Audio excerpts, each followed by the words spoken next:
This is Cindy and Destiny of the Keep It Real podcast, and we're here today with Bigtime Bill Collier. Thank you for joining us today. How are you?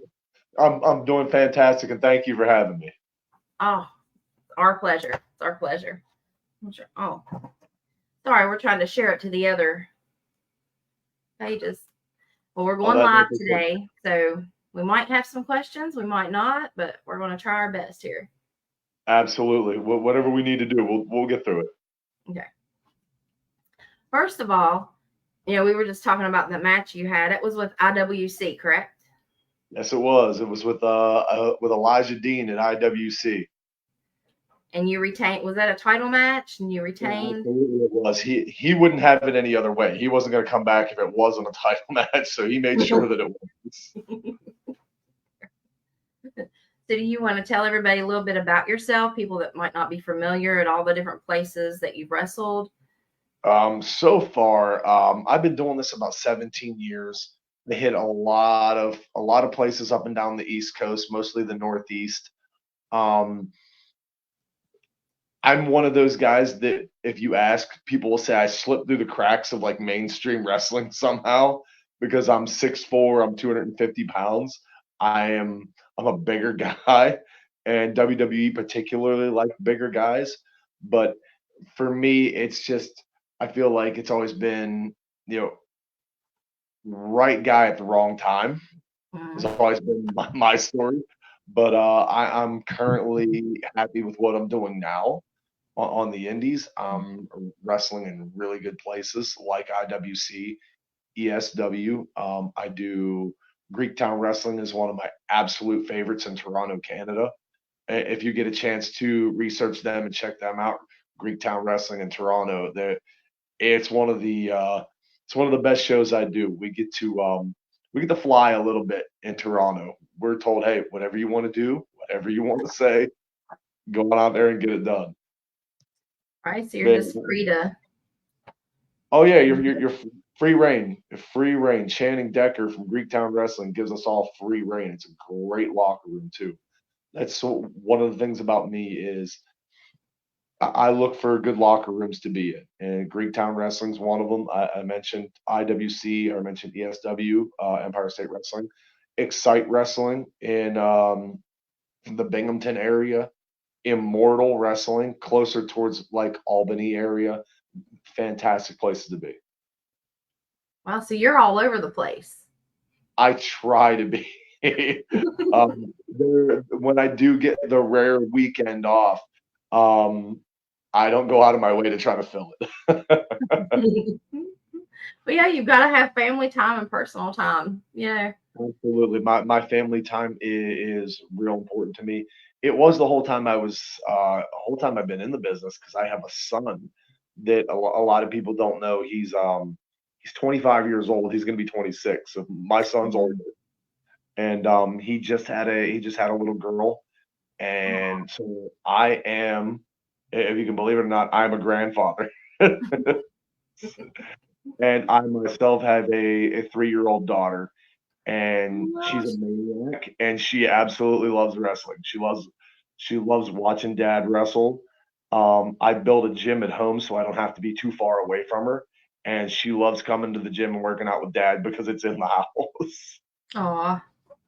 So does she do a lot of trying to tackle you and?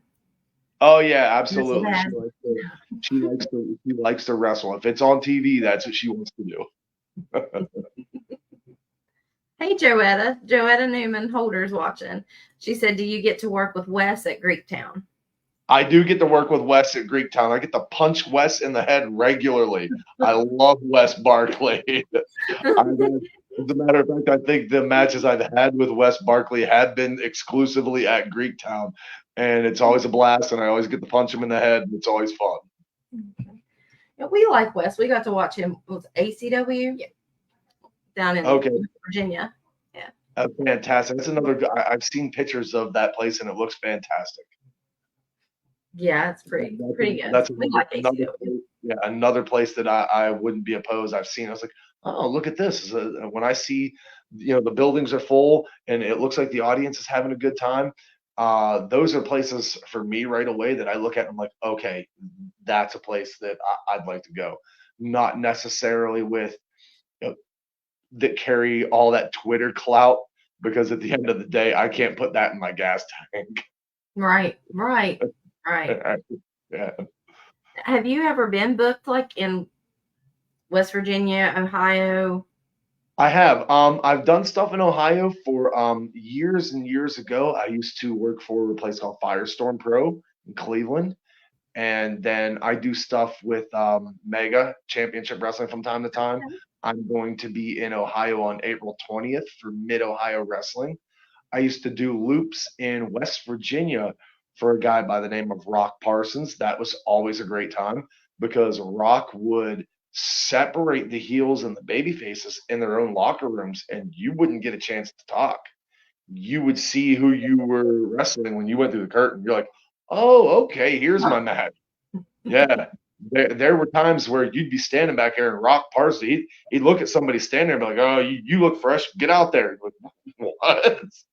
You Oh. had to you head to the ring, you had your match. Yeah, great times. Those are great times. I always tell people, if you're going to get into this and do this, go to West Virginia. West Virginia is it's one of the funner places that I go. Yeah, we like it. Fantastic. Hopefully we can get down to the area more often. If you do, let us know. Absolutely, I will. Sure. I'm pretty good with advertising my stuff on social media, at least the week of.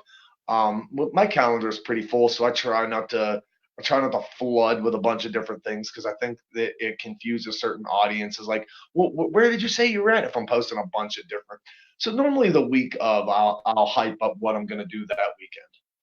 Right, right. And that's smart because I know when we're looking through trying to see where different people are going to be booked, it'll be like the one closest to you will be a couple of weeks back, and then and it gets all squirrely sometimes. Yeah, absolutely, and it gets tough to figure out. You end up flooding your social media timeline, and no one really knows where you're at anyway. Bubba Brewer said he's the best talent on the East Coast today and beyond. Thank you, Bubba. I appreciate it. Bubba is where I initially started training. I started training with Bubba and APWF, and APWF, if I'm not, the date is June 23rd, is going to have their first wrestling event in Pennsylvania in probably 10 years, if I'm not mistaken. And Wow. I'll be a part of it. And I'll be a part of that. So if you're looking for something to do in the Indiana, Pennsylvania area, APWF June 23rd. We'll share that too. Yeah, Absolutely. Joda said, I'd love to catch you in West Virginia or Southern Ohio. That would be fantastic. Anytime I could swing through, I'll let you guys know, and you guys can put something up for me. I would be very appreciated. Thank you very much. Yeah, we absolutely will. Anytime. I was going to ask you, we were watching some of your matches, and we saw a match that you had with John Moxley. Oh, yeah. That one was didn't really go in my favor. I felt like I had him, you know what I mean? But that was a unique situation I found myself in. I got booked during the pandemic era and down at Daly's place, and I had a match with Dark Order. I wasn't expecting much, and when I got done with the match, there were a select few people waiting for me behind the curtain, and we had a few words, and they were happy with what they saw, and just kind of like, okay, we'll see you tomorrow night, because it was a 3-day stretch, and we'll see you tomorrow night. So the next day comes, I'm talking with a friend of mine who's under contract there, and we're just talking. It's, boy, did you see the board today? Did you see who you're working with? I said, no, I really didn't see. So we roll over to the board, and there's Bill Collier versus Mox. I was like, you got another guy here named Mox? I was like, that's a little bigger than I was expecting. I don't generally get like wound up and nervous, but that was one of those like, okay, if you're gonna perform, like, now's the time to do it. But at the same time, I know what my job is. We're working on Dark. I am enhancement talent. I know what that is. My job is to make not that John Moxley needs me to make him look good, but like I'm there for that guy. Like I'm there for him. I know what my job is. Well, it was really good. I mean, I was waiting to see who was going to win it, but I mean, I thought you had him there a good few times. Maybe next time if I get a rematch, maybe next time. Well, what was exciting is the night after that, I got to work with Hangman Page as well. So I had a real that match should be up somewhere. I had a really good 3-day stretch there, and right after that, Cody goes back to WWE, and they're back on the road, which makes getting there from time to time a little more difficult. But I had a great time working with AEW. They have a really good locker room as well. I know that you read things online from time to time, but like it was a really good locker room. It was a really good vibe. It was a good place to be. It really was. Did you get to interact with Mr. Khan at all? Was he? He may or may not have been the one waiting at the curtain for me when I come back. He was a great guy. He was very personable. Spoke to me for minutes on end. Had time to actually like listen to me, which I thought was weird. That in and of itself was like, wow, that the guy's actually taking the time to talk to me and listen to me. He was such a personable person. I couldn't believe like he's giving me the time to actually, because he's really busy.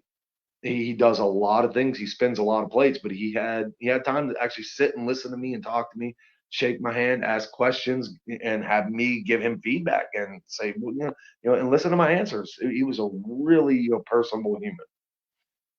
That's great to know, because I mean, we only see what's shown on TV. We don't get to know the background, and that's so cool. That's really cool. He was a fantastic person to talk to. Very eccentric. He's like excited about wrestling, like what you see on TV with that level of excitement. That's what I saw behind the curtain. He's excited about it, and some of these tapings, especially during that era, were going until 1, 2 in the morning, and he was there for it the whole time, ready to go. So you can tell that's his passion. Yeah, he was way more excited than some of us were sitting out there. Like he still had the man, if this guy's still going, I guess I'm still going. Well, what was it that made you want to wrestle? I get asked that a lot, and I don't ever really have a good answer for that. I loved watching it on TV as a kid. I was a young Hulkamaniac. I'm gonna date myself a little bit with my age. I was a Hulkamaniac, and to me, Hulk Hogan was the closest thing to a real life superhero for a young boy. And I was like, this he's larger than life. He's huge. And I eventually kind of fell off that train, and Undertaker really captured my attention. So there I am as a young kid, and I was like, wow, this is cool. I like this, which is probably a little weird for a young kid to be into that sort of thing. But I guess it was just one of those things that I never grew out of. So as time kept going, and some of my friends and all that, they kind of fell off and grew out of wrestling. I never did. So I was like, let me see if I can actually do this. And I mean, I think I do okay, but like I at least had to try. Yeah, I think you do great. I mean, thank you very much. Much appreciated. Oh, you're welcome. You're welcome. Bubba Brew said, what are your keys of people trying to get in the business and steps to be successful? First thing I tell people is you got to be in athletic shape to do this. People say that wrestling is for everyone. It's for everyone to watch. It's not necessarily for everyone to go out and do and try. My grandmother's a sweetheart. I wouldn't suggest my grandmother, go to the ring and take bumps. But I think people forget that this isn't. They hear the word wrestling and it's predetermined, and they use the F word a lot, Mhm. and they think that anyone can just get in and do this. Well, if my passion was baseball, but I couldn't hit a beach ball, should the Yankees let me, take center field, or should there be Mhm. some sort of athletic requirement? You know what I mean? They're probably not going to let me suit up just because. Well, I love baseball. Pro wrestling is the same way. You should be in some sort of athletic condition to do this because that's what this is. It's very physical. Um, so you should be in some sort of decent shape, some sort of athletic shape, and go to a good wrestling school. I went to Bubba Brewer to start, which is a really good wrestling school. And then I moved along to central Pennsylvania and I started going to school with someone else and really learned some fundamentals, the ins and outs of being who I am. However, learning to be me, that took me being out on the road, so to speak, and trying different things. Well, this works for me. This works for me. But yeah, definitely be in shape and go to a good wrestling school. That's good advice. Good advice. Absolutely. Destiny's training, and she's got one of the best training her too. So You're training to be a wrestler yourself, huh? I'm so sorry to hear that. I usually tell, I usually tell people, why do you want to do this? Find something else to do with your weekend. This hurts. But no, if you're training, I would love to. If you have any matches, I'd love to see them. Don't feel free to send me matches, and I'll take a look at them. I love watching wrestling. And good luck with your journey. I thank hope you enjoy it. More than anything, I hope you enjoy it. thank you. No, absolutely. Thank you. Speaking of your wrestling journey, what has been one of the best memories in your journey that you've Uh, had? it's hard to pick just one, but one of the things that are my absolute favorite are getting in the cars, getting in the cars and going on the road trips.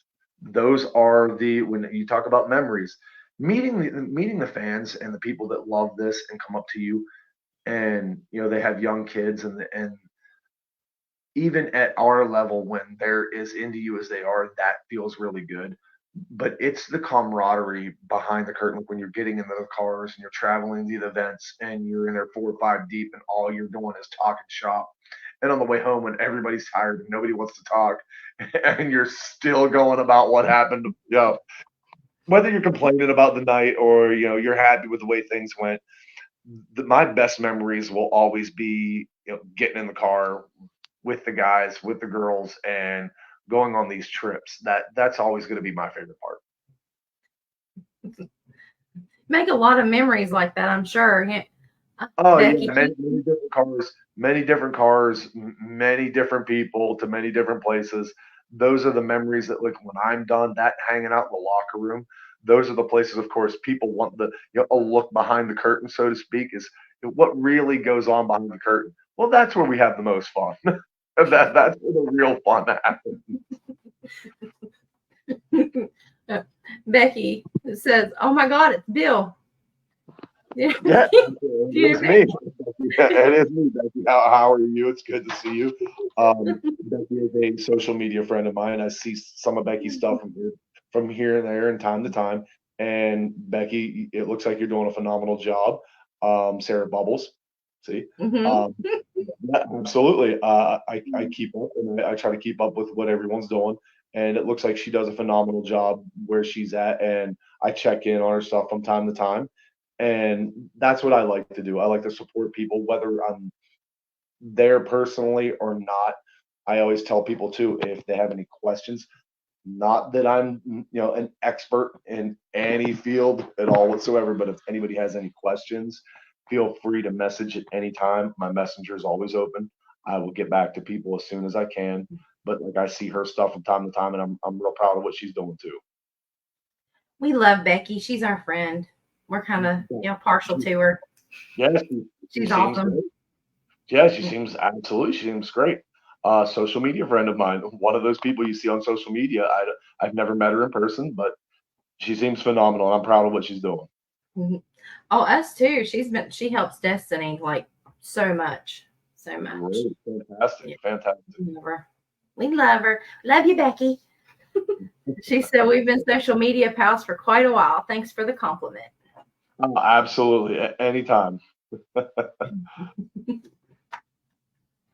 So who would you say has been your most difficult opponent? Whether it be somebody from independent or someone bigger that's there's different ways for difficult. It's difficult in the audience's eyes because it's an uphill struggle, or it's difficult in the back because you're like, just do business, please. So you'll have those, believe it or not. Um, I would say I don't know if I have like difficult opponents. I have guys that I've always enjoyed working with that were fun to work with for me. Um, Shane Taylor, who's ROH today, he's gone on to do phenomenal things himself. He was always fun to work with. My best friend growing up in the business, Jimmy the high flying hippie. It was always fun to work with Jimmy. We were a tag team. We were the homegrown heroes, HGH. So that was fun in of itself. Those are some of my funner guys to work with on this day. I like working with Spencer Slade, and I hate it at the same time because I know when I work Spencer Slade, I train different for the 2 weeks prior that I'm wrestling Spencer Slade than I do anyone else because I know Spencer has one gear, high gear. He's like 20 years younger than me, and he's going to push me to a point where I feel like I'm going to puke. So I train different. I train different for Spencer. Are there any other up and coming wrestlers that are new to like IWC that you're really watching and looking forward to? I'm real high on Spencer. I'm real high on Elijah Dean, Zach Nystrom. I do like Wes Barkley. Um, I like Derek Dillinger. There's a guy that I just wrestled at IWC recently, Sam Holloway. He's like a 6'7", 270-pound guy, and he's 23 years old. I was like, "You're 23, huh? I have kids older than you. That's fantastic." Let's see if I can go out here and hang with this 23-year-old. And he had a world of potential. I'm real high on those guys particularly. Sam Holloway has a world of potential. Spencer Slade, Elijah Dean, Zach Nystrom. Those are guys that I really expect to see at another level. Yeah, we've seen Sam Holloway a lot. We know it's Hardway Holloway, but yeah, absolutely. And talk about Hardway. Having matches with that guy, it's like, all right, buddy, stop hitting me hard. You're hurting me. I like Sam. Sam's a good guy, and I enjoyed working with him. I worked with him at IWC in February, and then I think the very next week at Greektown. So it was like back-to-back matches with Sam. Wow. Both of them phenomenal matches. I had a good time in both of them. Yeah, he's a big boy. Yeah. Oh yeah, big guy, and he didn't hurt me, which I appreciate. So where has been your favorite place to work? I mean, I know you're at IWC now, but like not even just promotions, but areas. Areas to work. I love working in Erie, Pennsylvania. It is all Erie, Pennsylvania was one of the first places that gave me an opportunity to be me, fresh out of training school. They're like, well, here, no one really knows who I am. No one really knows what I'm about. No one really knows what I do. I don't even really know what I do, but they're going to let me do it, whatever that is. And it's a place where I've grown as a performer in Erie. Because the fans there are always so rabid. They're always so loud. They're always into everything. Very reminiscent like Greektown, same story in Greektown. It's the fan base there that make the place absolutely phenomenal to be at. It's any place where the audience gets, because sometimes you work in front of, and I hate to use this term out loud, the smart mark wrestling fans, where they just kind of like sit and they watch and like kind of judge what you're doing. And I hate to say this, but like they even know what they're looking at. But I like the audiences that feel what you're doing and give you that feedback, and they're there to have a good time, not judge you on a star rating. They're there to have a good time. They bring Right. their kids, they bring their family, and they're there to enjoy themselves. Those are the kind of places that I like to work for. And that's always so good to go and just have fun. Yeah, that's what I like. I mean, I see things behind the scenes, but I like to just go enjoy it. That's And it. Enjoying it is, and again, that's subjective to what certain people like. Um, but for me, if I'm having a good time, then the place is worth going to. absolutely. And do you find that the more people are interacting in the crowd, that it makes you want to go harder? Oh, absolutely. Because I've dated myself a few times here. I'm pretty old, so I suck wind pretty hard, no matter how much I train. But I find if the audience gets into it more, it's like, all right, they're still into it. I gotta get up and get moving. Spencer Slade has a habit of doing that. I saw you just had Anthony Katina on recently. Yeah. Um, Yeah. He's another guy I forgot to mention. I'm pretty high on Anthony Katina. He's in really good shape himself. Um, he's another guy that I worked with last year, and I'm like, all right, the audience is into this. I gotta get moving. But yeah, for the audience, the more riled up they get, it is like a shot of energy during the middle of the match, especially for somebody like old and tired like I am. Yeah, we're watching Anthony gets in. He can fly. I mean, Oh, yeah, like he's got absolutely. wings. Very athletic. There's a bunch of people in that same like high flyer category. Anthony Young at IWC is one of them. When I watch Anthony Young, it's like, man, is there anything athletically that you can't do? Like some of these guys, some of the things they do athletically, it's like, wow. If I start crawling up the ropes, you're gonna have to call the fire department to come get me out. Now you didn't look like you were having that hard of a time on some of these matches we've watched. I mean, what it looks like and what it feels like, I guess, are two different things. Sometimes I get up on the top rope. Sometimes I get on the top rope. Like, how did I get up here? How do I get down? Bubba Brewer said one match that you would tell people that are training to watch and study. Oh, I don't know if I have one, but I can probably give you a good handful of them. I think Savage and Steamboat would be a good one. Mm. Um, I think anything Steamboat and Flair is fantastic.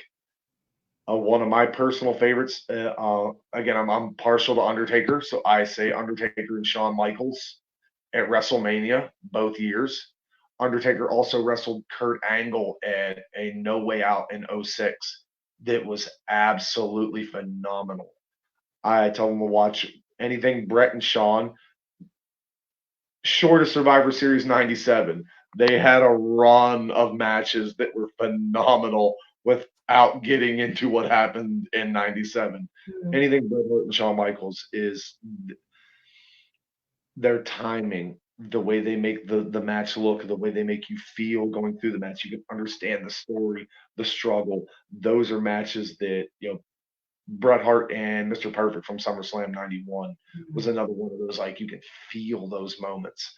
Those are the kind of matches I would suggest people watching, because they're not just doing moves to do moves.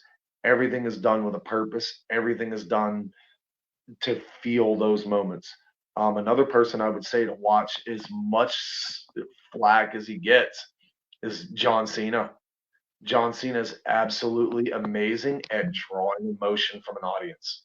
If you want to learn how to draw emotion from an audience, was there anybody more polarizing in the last 20 years than John Cena?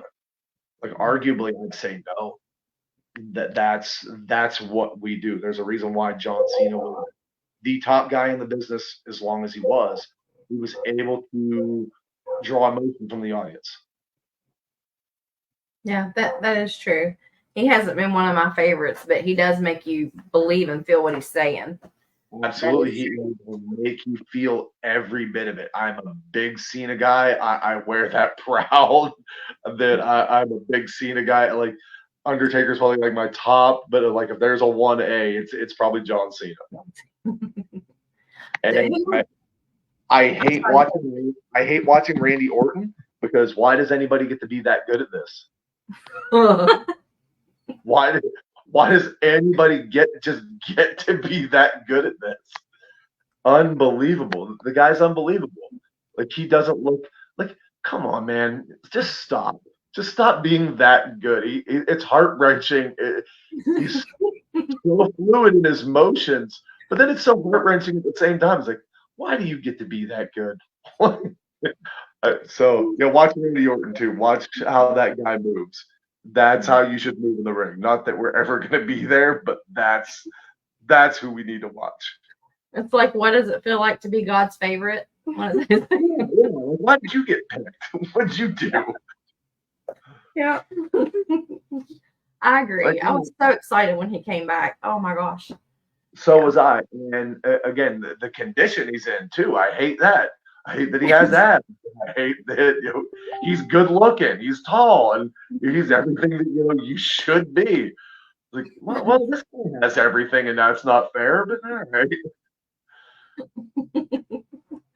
Well, listen, you're talking about other people like you look at yourself like you're a sack of potatoes or something.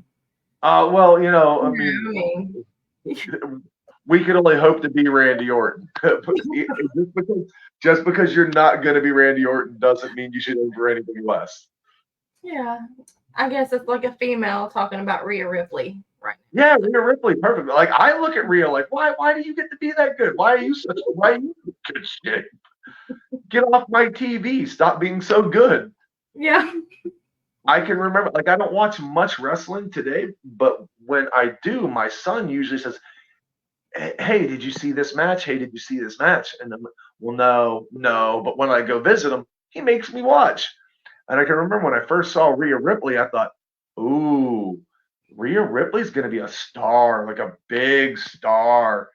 And what I think is scary is I don't think she's scratched the surface of how big of a star she's going to be. Like, I think the ball's just getting rolling on what, Rhea Ripley's going to be when she's done. Like, when that chapter's over, when the book's written on her, she's going to be arguably probably top all time, in my opinion, from what I see already. I agree, because a lot of people, when they like start climbing, like from when she had the blonde hair and everything, it's like, and they get to a certain point, they start fizzling out. Yeah. But it's like with her, it's just like intensifying, Yeah, with each stage. And that's one thing like Undertaker and Chris Jericho get credited for is their ability to change and adapt. And just when you think, you've seen what they do, they're changing it and giving you something different. So like she's absolutely like changing with the times. And that's how you, in my opinion, how you stay successful is if you look, even society isn't the same now as it was 5 or 10 years ago. Yeah. The way society changes and the way like outlook changes on things. If you look back through the history of wrestling, where were we in society? Like wrestling's kind of mirrored that. And if you can you can ride that wave and follow those trends, you'll stay successful. Undertaker was able to do that. Chris Jericho is able to do that. Rhea Ripley will be able to do it. She's done it so far. There's no reason to believe she won't continue to do so. I agree 100%. Where do you see yourself going? Like even a year from now? Hopefully still on my own 2 feet. I wake up and I look like I look like Frankenstein when I wake up. Stumbling around trying to get my bearings about me. Hopefully, I get another look, even though I'm a little older. It doesn't seem to be that big of a deal to AEW. If you can wrestle and you can put in the work, there's opportunity for you. There's still opportunity for me. I feel like at bigger levels, maybe not WWE, but like I feel like there's opportunities for me at bigger levels. Hopefully sooner rather than later, I get an opportunity to still show that I can do this at a high level. So wherever's willing to give me that opportunity to show them that I can do this, I'm willing to take that opportunity. That's good. Because I know you said you've been at it for 14 years. Is that what you said? Probably 17 years, 18 years 17. almost.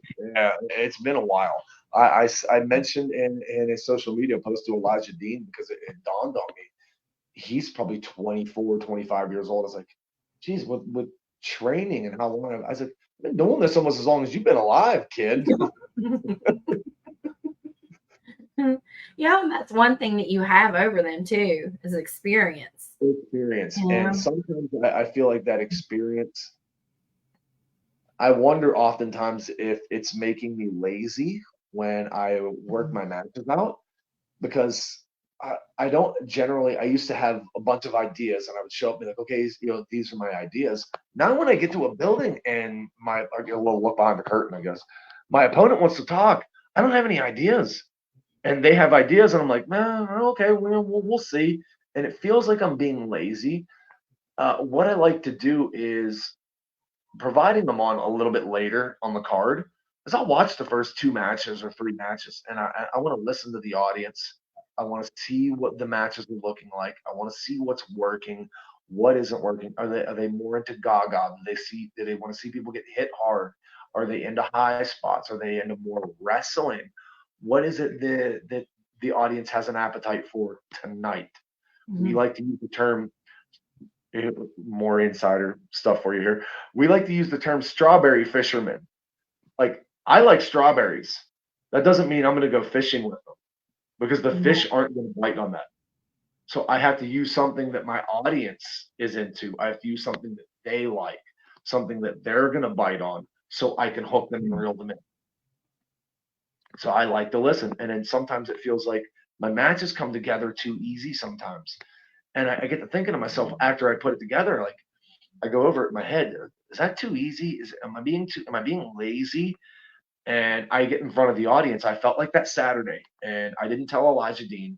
I kind of felt like, does this feel like I'm phoning it in at all? And I'm going over it in my head. I'm like, no, this if everything falls into place right, this should work because I'm not out taking like big risks or anything like that, and doing things that could potentially risk injury. Here we are, right where we needed to be, right when I told them we'd be there. The audience is up and they're enjoying it. They're along for the ride. And afterwards, you get that, you hear that, oh my God, that was so great. The match was so good. It was so good. And I get thinking, okay, I'm not being lazy. I'm being smart. I'm looking at audience. I'm drawing emotion. I don't have to go out and wreck myself, to get that reaction. Yeah, and that's smart, because you know what you're capable of, you know what you want. And I always say I know what I do because if my opponent can come with a few ideas that I can work with, even when they first start pitching ideas to me when I get to the building, it kind of just bounces off of me and I don't retain any of the information. I'm just like, okay, okay, and I kind of stare and I feel bad because I just kind of stare and like I don't know what I'm doing. I don't understand it. And it could come off as I'm not interested in your ideas. Well, that's not it. I just haven't like mentally. It takes me a minute to mentally fire up now. And I'm like, once I get dressed and I have like my gear on and my boots, then I go, okay, what was this idea now? Run this by me so I can digest it. And then we get to talk. I'm like, okay, that sounds good. I like that. We can do that here. I'm not somebody that if somebody has an idea, I like when they come to me with ideas like veterans back when I first started. You didn't go to a veteran and pitch your ideas. They told you what to do, where to be, and when to be there. I'm the exact opposite. I like when someone comes to me with ideas. I feel like the more ideas they have, it's easier to trim off rather than to build up from nothing. So I like ideas. I feel like if we're good enough, I can work most of their ideas in, put them where I feel like they should go, where we're going to get the most out of them. But when someone has ideas, I like to use them. I like to use ideas. I like when people come to me with their ideas. It makes me feel like they're enthused to work with me, and I like that. Well, that's a great thing. Do you want to go tell him to quit? I'm sorry. Excuse our dog. He's No, trying to that's bust you on us. I thought for sure doing this that we were gonna have a guest here and my daughter. I thought she was gonna be right here with me doing Oh. the Bubba Brewer said, one more question and thank you. Great show. Bill, would ever be a trainer when that sad day you hang up the boots? Thank you, Bill, for everything.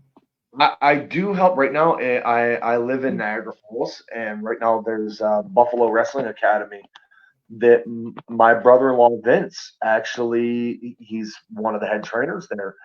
And from time to time, I will go in and I'll work with some of the guys. I'll help out and I'll give my opinion. But as far as like training myself, I would consider helping out. I'm not sure if it's something that I want to do full time because again, with my family and all that, I am enjoying my time with them. But I wouldn't mind helping out and taking on a bigger role helping to train. As long as brother-in-law Vince takes the reins, it's his baby, that's fine with me. I don't mind going in and helping out and giving advice. Like I've said earlier, my messenger is always open, and people regularly message me with promos, match ideas. They'll send me matches. Hey, can you watch this and tell me what you think? And I'm grateful that I've earned that, that little bit of respect from my peers that they feel like they can come to me and ask me those questions. And I enjoy helping people come up because when I was coming up, it wasn't the waters weren't so smooth. And that's great that you're willing to help because, like you said, there's so many that are just like, Yeah. oh, I don't have time for you. I enjoy helping. I enjoy because again, when I was coming up, it wasn't so smooth. People were worried about themselves and getting themselves over, and they weren't necessarily worried about anyone else. If they got over, they got over. If you didn't, you didn't. You literally had to learn to sink or swim. Where today it's a lot more. It's a lot more open. People are willing to help. I like being one of the guys that help the best I can. One more question. I know I don't want to keep you on here forever, but for people that don't know or haven't seen you wrestle, what would you say your style is? Who are you similar to that they might recognize? I wrestle a very TV style match for the most part because most places that I wrestle in front of, that's what they're used to seeing. It goes back to the strawberry fisherman. I can do any style you like. I watch a bunch of different wrestling and I'm like, okay, I can do that. Okay, I can do that. I like wrestling down south, again, particularly like West Virginia, Virginia. The style that they feel it. Wrestling is still a sport there. And I love that. Where if you go further up north, it's an athletic event where it's a lot of moving around, it's a lot of moving parts, which is fine. But my wrestling style would be what you get on a typical TV style match. I find that most audiences are able to digest that easily.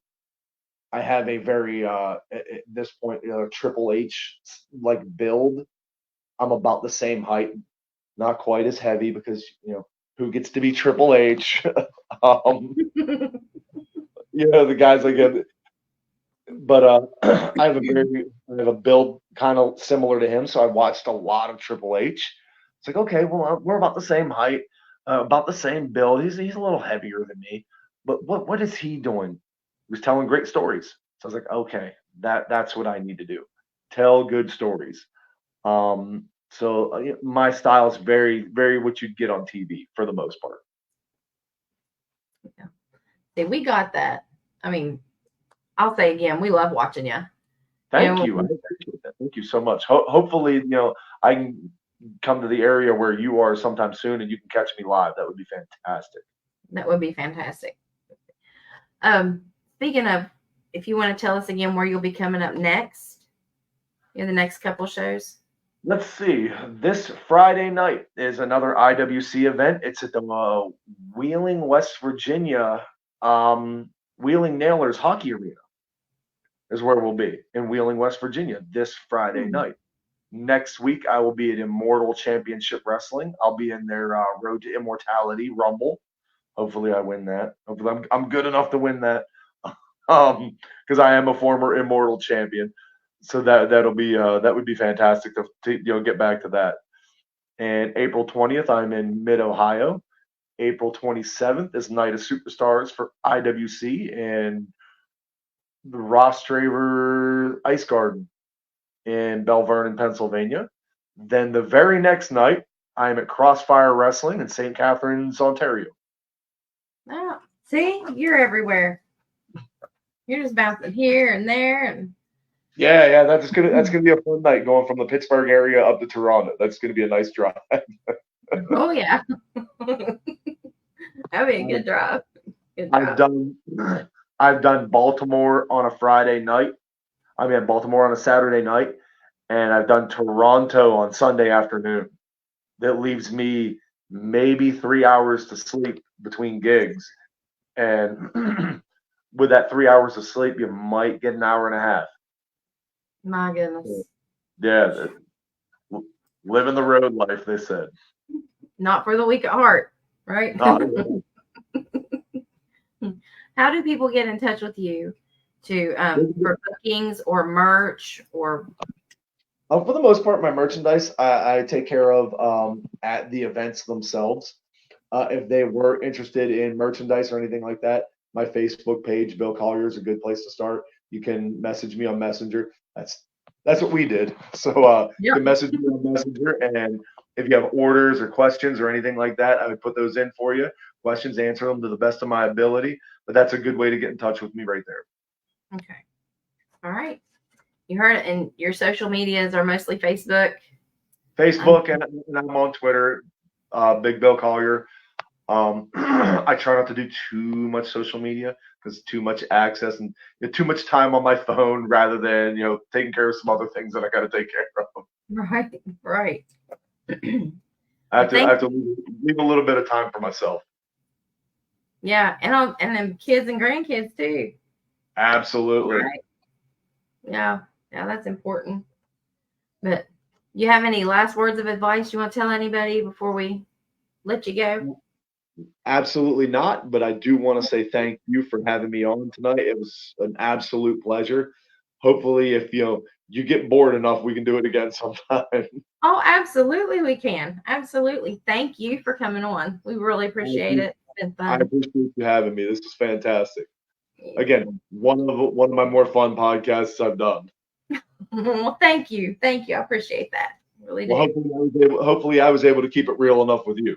You were. Absolutely. And Thank everybody, you so much. it's Cindy and Destiny with Keep It Real with Big Time Bill Collier. Thank you guys. Go follow him on his social medias. See where he's going. Thank you all. Thank you.